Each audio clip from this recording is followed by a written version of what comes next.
A drone dock, think of it kind of like a bird's nest. It's a spot for the drone to return to and charge, upload any images it took, and then relaunch at a different time.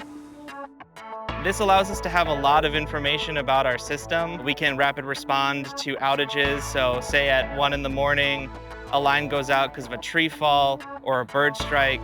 We can respond within minutes to that, get good eyes on the site. And while our crews are gearing up to respond, we can get them information about where it is and what's wrong to make sure they are bringing the correct equipment to site.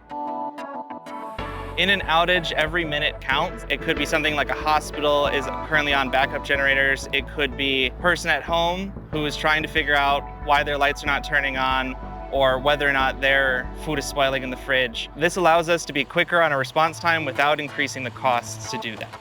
In the same time, we can get predictive with it. We can be working towards a much more proactive maintenance system and replacement system, and even seeing the outages before they happen. This really allows us to secure the grid for the future.